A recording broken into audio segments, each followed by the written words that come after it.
Hi all, welcome back. ഞാനിന്ന് വന്നിട്ടുള്ളത് നമുക്കിങ്ങനെ പാവപ്പെട്ടവൻ്റെ മത്സ്യം എന്നറിയപ്പെടുന്ന നമ്മുടെ സ്വന്തം മലയാളികളുടെ വികാരമായ മത്തി എങ്ങനെ മുരുമുരാന്ന് പൊരിച്ചെടുക്കാം എന്നുള്ള വീഡിയോ ആയിട്ടാണ്. ചാള എന്നും ഇത് അറിയപ്പെടുന്നുണ്ട്. അപ്പോൾ നമുക്കിത് നല്ല ക്രിസ്പി ആയിട്ട്, പുറം നല്ല ക്രിസ്പിയും അകം നല്ല സോഫ്റ്റും ആയിട്ട് നമുക്ക് നമ്മുടെ ചാള വറുത്തെടുക്കാം. അപ്പോൾ വീഡിയോയിലേക്ക് കിടക്കുന്നതിന് മുമ്പായി എൻ്റെ ചാനൽ ഇനിയും സബ്സ്ക്രൈബ് ചെയ്യാനുള്ളവരുണ്ടെങ്കിൽ ഒന്ന് സബ്സ്ക്രൈബ് ചെയ്യണേ. തൊട്ട് കാണുന്ന ബെൽ ബട്ടൺ കൂടി പ്രസ് ചെയ്ത് അതിൽ ഓൾ എന്ന ഓപ്ഷൻ കൂടി എനേബിൾ ചെയ്ത് കൊടുത്താൽ ഞാൻ അപ്ലോഡ് ചെയ്യുന്ന എല്ലാ വീഡിയോസിൻ്റെ നോട്ടിഫിക്കേഷനും നിങ്ങളുടെ ഫോണിലേക്ക് ലഭിക്കുന്നതാണ്. അപ്പോൾ നമുക്ക് നമ്മുടെ വീഡിയോയിലേക്ക് കിടക്കാം. ഞാനിവിടെ കുറച്ച് മത്തി എടുത്തിട്ട് അത് ക്ലീൻ ചെയ്ത് അതുപോലെ ക്ലീൻ ചെയ്തിട്ട് വരഞ്ഞു വെച്ചിട്ടുണ്ട്, മസാലയൊക്കെ ഉള്ളിലേക്ക് നന്നായിട്ട് പിടിച്ച് കിട്ടാൻ വേണ്ടിയിട്ട്. ഇനി നമുക്ക് നമ്മുടെ മത്തി ഫ്രൈ ചെയ്യാൻ വേണ്ടിയിട്ടുള്ള മസാല ഒന്ന് തയ്യാറാക്കിയെടുക്കാം.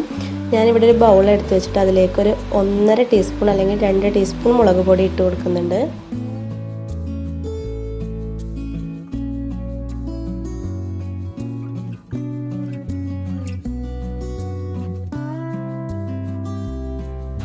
ഇനി നമുക്കൊരു 1/2 ടീസ്പൂൺ മഞ്ഞൾപ്പൊടി ചേർത്ത് കൊടുക്കാം. ഒരു 1/2 ടീസ്പൂൺ മല്ലിപ്പൊടി ചേർക്കാം. ആവശ്യത്തിന് ഉപ്പ് ചേർത്ത് കൊടുക്കാം.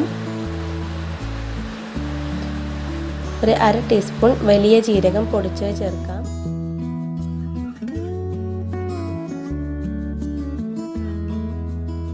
ഇനി നമുക്ക് ഒരു 1/2 ടീസ്പൂൺ കുരുമുളക് പൊടി കൂടി ചേർക്കാം.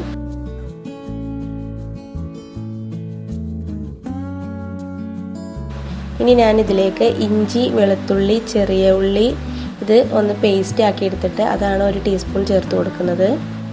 ഇഞ്ചി, വെളുത്തുള്ളി, ചെറിയ ഉള്ളി. ഇനി ഇതിലേക്ക് നമുക്കൊരു 1.5 ടീസ്പൂൺ വിനാഗിരി ചേർക്കാം. എന്നിട്ട് നന്നായിട്ട് ഇതൊന്ന് യോജിപ്പിച്ചെടുക്കാം.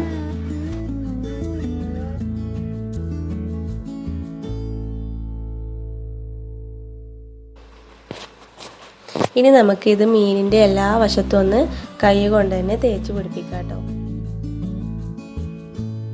നമുക്ക് ആവശ്യത്തിന് മസാല എടുത്തിട്ട് തേച്ചാൽ മതി. അതിനാണ് ഞാൻ ബൗളിൽ മസാല ഉണ്ടാക്കിയത് കേട്ടോ.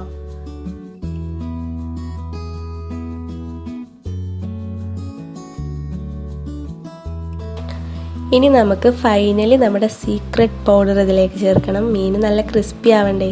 വേറെ ഒന്നുമല്ല, നമ്മുടെ അരിപ്പൊടിയാണ് ഞാൻ ചേർക്കുന്നത്. ചിലരെല്ലാം കോൺഫ്ലവർ ചേർക്കാറുണ്ട്. കോൺഫ്ലവർ ചേർത്താൽ നമുക്ക് അത് പൊരിച്ചെടുക്കുന്ന ടൈമിൽ ഒരു പക്ഷേ ക്രിസ്പി ആയിരുന്നെങ്കിലും കുറച്ച് കഴിയുമ്പോൾ അതൊന്ന് കുതിർന്ന പോലെ ആവും. അരിപ്പൊടി ചേർക്കുമ്പോൾ നമുക്ക് ഫുൾ ടൈം അത് ക്രിസ്പി ആയിട്ട് തന്നെ ഇരിക്കും കേട്ടോ. അതുകൊണ്ടാണ് ഞാനിതിൽ അരിപ്പൊടിയാണ് ചേർക്കുന്നത്.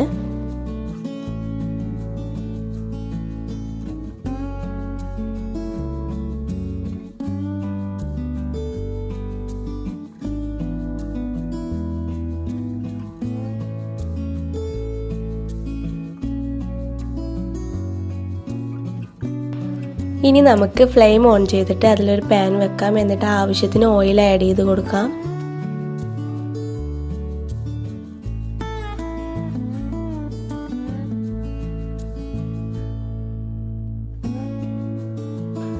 ഇപ്പോൾ ഓയിൽ നന്നായിട്ട് ചൂടായിട്ടുണ്ട്. ഇനി ഇതിലേക്ക് നമുക്ക് കുറച്ച് കറിവേപ്പില ഇട്ട് കൊടുക്കാം. നമ്മുടെ മീനിൻ്റെ ഒരു ബാഡ് സ്മെല്ലൊക്കെ ഉണ്ടാവുമല്ലോ, അതൊക്കെ ഒന്ന് പോയി കിട്ടാൻ വേണ്ടിയിട്ടാണ്. എന്നിട്ട് നമുക്ക് അതിൽ നമ്മുടെ മസാല തേച്ച് പിടിപ്പിച്ച് വെച്ചിട്ടുള്ള ചാള ഓരോന്നായിട്ട് വെച്ച് കൊടുക്കാം.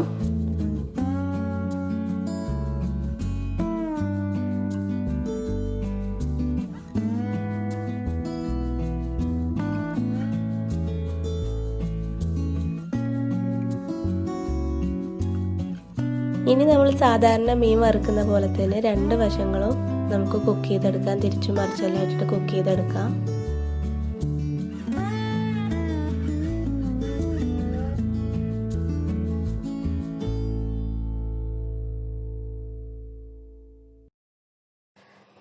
അപ്പോൾ നമ്മുടെ മത്തി ഇവിടെ റെഡി ആയിട്ടുണ്ട്. മത്തി പൊരിച്ചത് ഇവിടെ റെഡി ആയിട്ടുണ്ട്. ഞാനിതിവിടെ ഒരു സർവിങ് പ്ലേറ്റിലേക്ക് മാറ്റുന്നുണ്ട്. മത്തി എന്നൊക്കെ കേൾക്കുമ്പോൾ പലരും നെറ്റി ചൊളിക്കുന്നതല്ലേ നമ്മൾ കണ്ടിട്ടുള്ളത്. പക്ഷേ മത്തി എന്ന് പറഞ്ഞാൽ ചില്ലറക്കാരനൊന്നുമല്ല, വില തുച്ഛവും ഗുണം മെച്ചവും എന്ന് തന്നെ പറയാം. ഇതിൽ ധാരാളം ഒമേഗ 3 ഫാറ്റി ആസിഡ് അടങ്ങിയിട്ടുള്ളത് കൊണ്ട് തന്നെ ഗർഭിണികൾക്കും കുട്ടികൾക്കൊക്കെ വളരെ നല്ലതാണ് ഇത് കഴിക്കുന്നത്. അതുപോലെ തന്നെ ഹൃദ്രോഗികൾക്കെല്ലാം പ്രതിരോധശേഷി ഊർജിച്ചെടുക്കാൻ നല്ലതാണെന്നാണ് പറയുന്നത്. അപ്പോൾ എല്ലാവരും ഇങ്ങനെയൊന്ന് ഈ രീതിയിലൊന്ന് മത്തി വറുത്ത് നോക്കിയിട്ട് നിങ്ങളുടെ അഭിപ്രായങ്ങളെല്ലാം എൻ്റെ കമൻറ്റ് ബോക്സിൽ മെല്ലെ ഒന്ന് കുറിക്കണേ. പിന്നെ അതുപോലെ തന്നെ ഇഷ്ടമായിട്ടുണ്ടെങ്കിൽ ലൈക്ക് ചെയ്യാനും കമൻറ്റ് ചെയ്യാനും സബ്സ്ക്രൈബ് ചെയ്യാനും ഒന്നും മറക്കരുത്. അപ്പോൾ മറ്റൊരു വീഡിയോയുമായിട്ട് നമുക്ക് വീണ്ടും കാണാം. Bye bye.